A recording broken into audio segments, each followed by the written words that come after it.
Ya, selaku untuk menjamin bahwa Cari Chandra akan datang dalam panggilan nanti. Saya waktu itu negosiasi kalau bisa hari Selasa lah, ya jangan Senin kan gitu.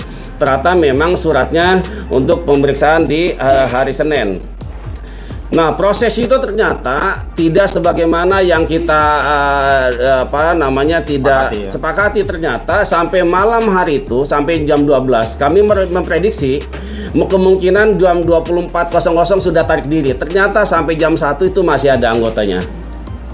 Bahkan sebelumnya memang sempat lampu dimatikan selama 2 jam itu, sehingga kami juga tetap bertahan untuk memastikan bahwa malam itu tidak ada penangkapan, gitu ya. Kemudian keesok harinya ada intimidasi yang sebetulnya ini tidak sesuai dengan kesepakatan yang tadi malam. Ternyata mereka masih berupaya agar Cari Chandra bisa untuk ditangkap dengan modus, misalnya ada dari tim kesehatan yang datang, gitu ya, untuk diperiksa. Ini kan kami melihat bahwa ini ada modus agar Cari keluar langsung dibawa. Tapi ternyata Cari Chandra tetap bersikukuh kan gitu, kita akan nanti memenuhi panggilan dan seterusnya. Dan yang mengagetkan buat kami, ternyata tindakan polisi itu sudah berlebihan. Kalau di hari pertama, hari Sabtu itu sampai malam masih bisa tuh akses keluar masuk orang. Masih bisa misalnya memesan makanan. Tapi di hari selanjutnya, di hari Minggu itu sudah tidak boleh lagi pesan makanan, dilarang. Kemudian tamu-tamu juga tidak boleh lagi masuk ke dalam. Bahkan sampai masih ada.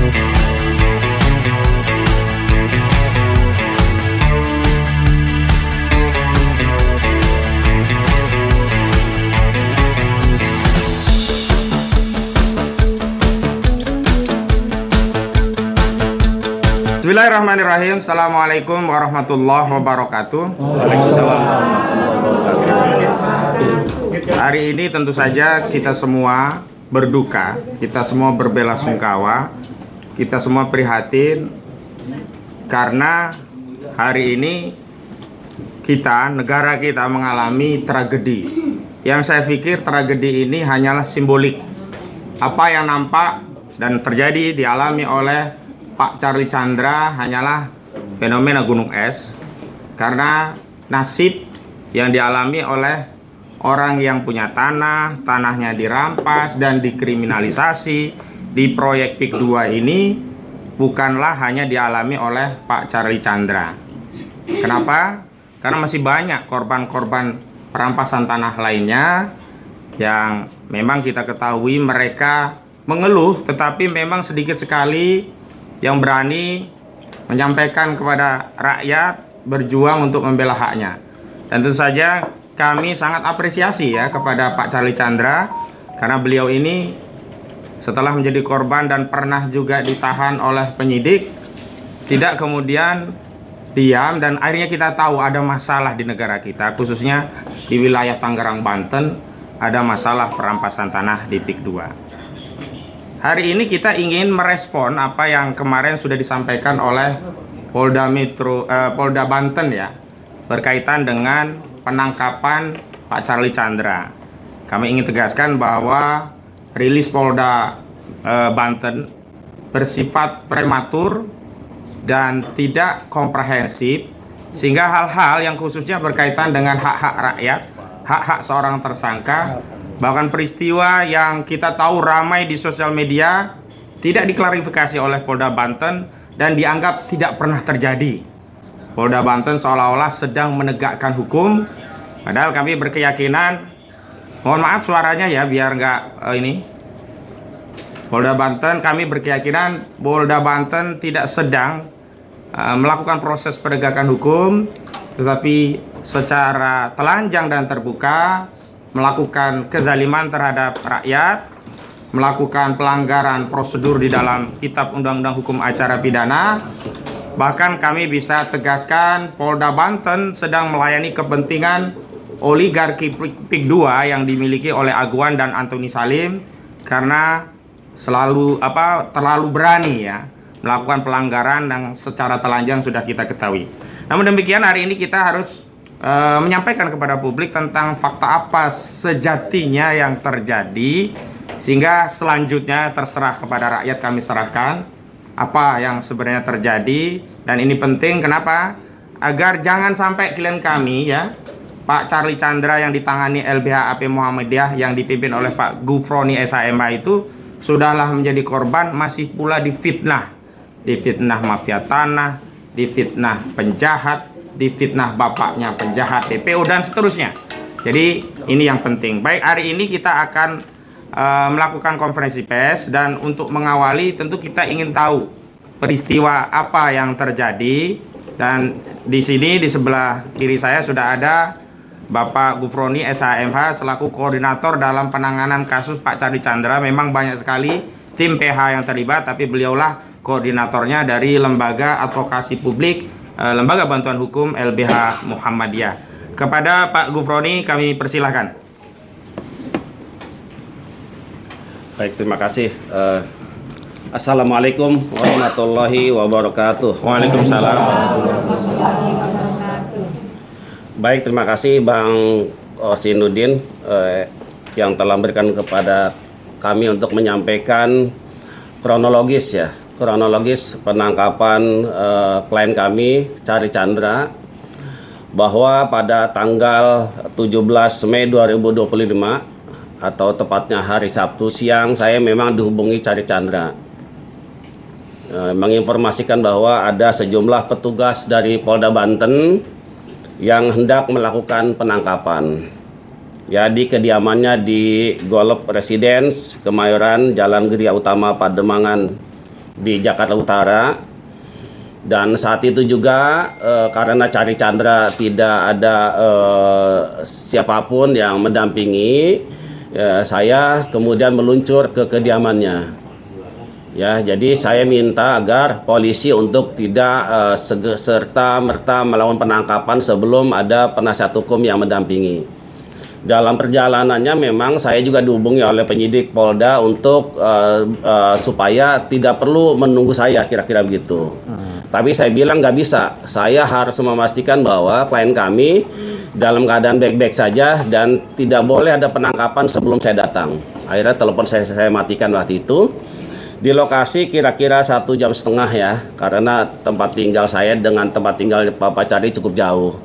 Nah, di sana memang saya bertemu dengan beberapa penyidik ya. Ada AKP Yanhendra, ada Aibda Nana Purwana, ada Aibda Nana Ruhiana, dan yang lainnya. Dan memang saya sempat bernegosiasi dulu. Saya ingin memastikan seperti apa peristiwanya. Saya minta diperlihatkan mana surat perintah penangkapannya, mana surat perintah penggeledahannya. Memang ada diperlihatkan waktu itu. Kemudian saya meminta izin untuk bertemu Charlie Chandra. Jadi saya masuk ke dalam, kemudian ya, ketemulah kita di dalam dengan Charlie Chandra. Saya, Pak Charlie dengan istri, kalau tidak salah bertiga. Kemudian saya mendapatkan penjelasan dari Charlie Chandra, dan tentu kita menyepakati bahwa memang proses penangkapan itu sebetulnya prematur ya. Tidak sebagaimana yang diatur dalam KUHP, karena pada saat itu kami dari tim kuasa hukum sebetulnya sedang menunggu jawaban atau tanggapan dari Polda Banten terkait surat permohonan yang kita layangkan sebelumnya, di mana di dalam surat itu kami meminta agar proses pidana ini untuk sementara dihentikan, mengingat karena tim kuasa hukum Charlie Chandra juga sudah mengajukan gugatan perdata secara resmi di Pengadilan Negeri Jakarta Utara. Makanya pada saat Charlie Chandra diperiksa di Polda, dalam keterangannya bahwa klien kami tidak bersedia untuk diperiksa sebelum ada jawaban dari Polda yang mengabulkan atau menanggapi surat yang kita layangkan.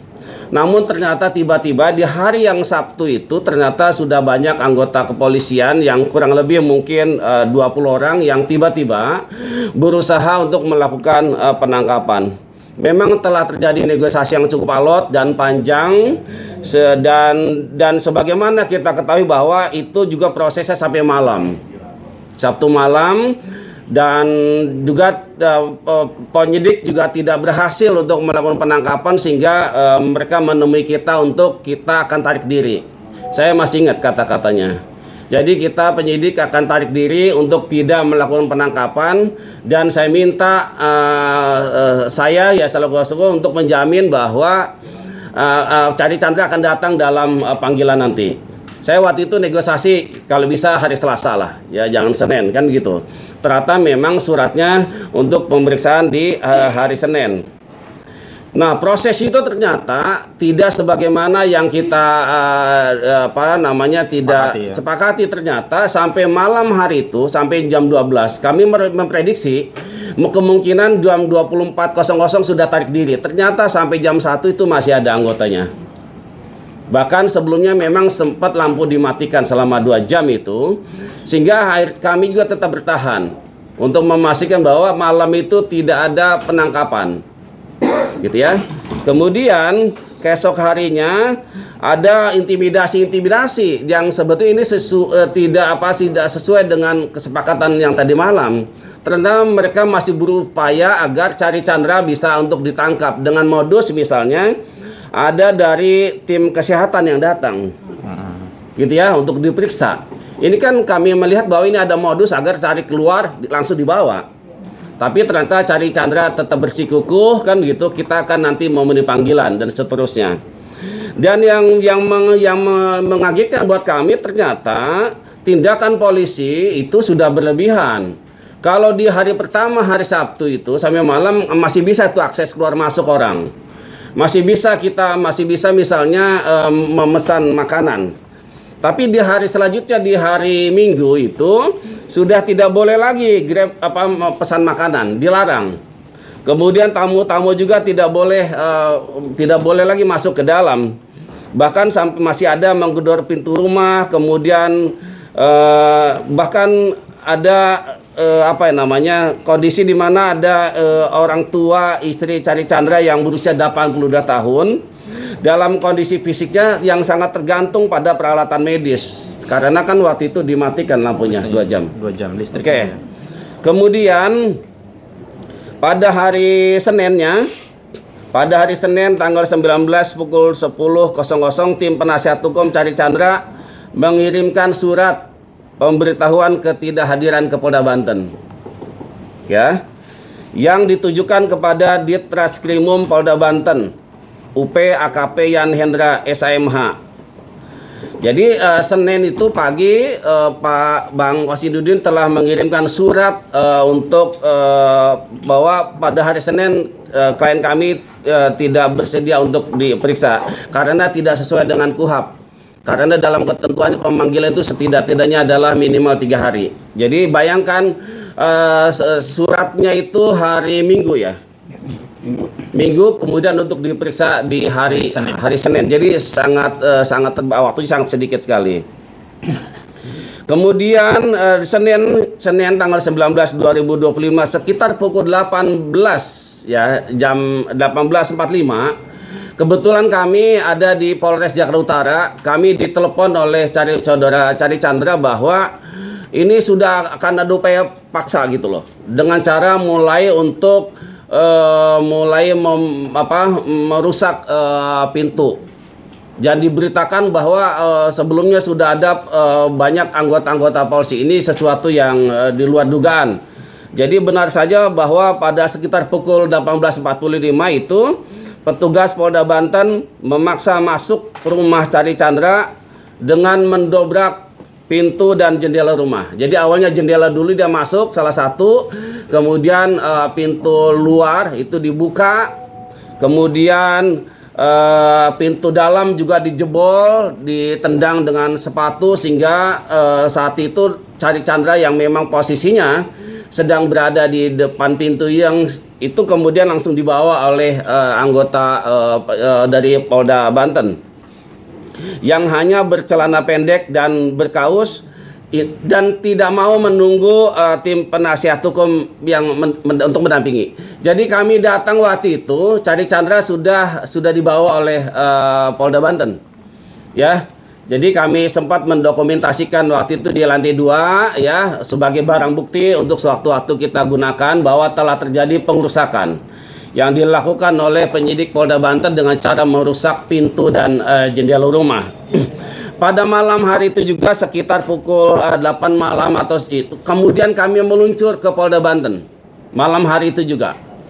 Ya, dan sampai di sana memang sudah ada penjagaan yang cukup ketat. Bahkan saya lihat di gerbang itu ada beberapa petugas polisi yang berseragam dan dengan memakai senjata yang cukup lengkap. Bahkan di dalam itu saya lihat ada apel malam. Saya nggak tahu apakah malam itu ada apel. Ada pasukan Brimob yang sedang apel di depan masjid di dalam Polda Banten. Kemudian kami memang diberikan masuk. Jadi kami 7 orang, kemudian kami tim PH 3 orang masuk ke dalam. Ketemulah kami dengan Direktur Kriminal Umum, Kasubdit, Wakil Direktur, dan penyidik-penyidik yang lain. Tetapi malam itu Cari Chandra sama sekali kita tidak bisa bertemu.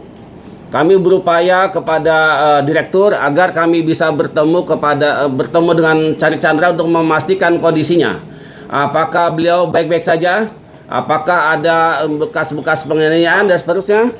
Tapi selalu dikatakan bahwa kita harus taat SOP.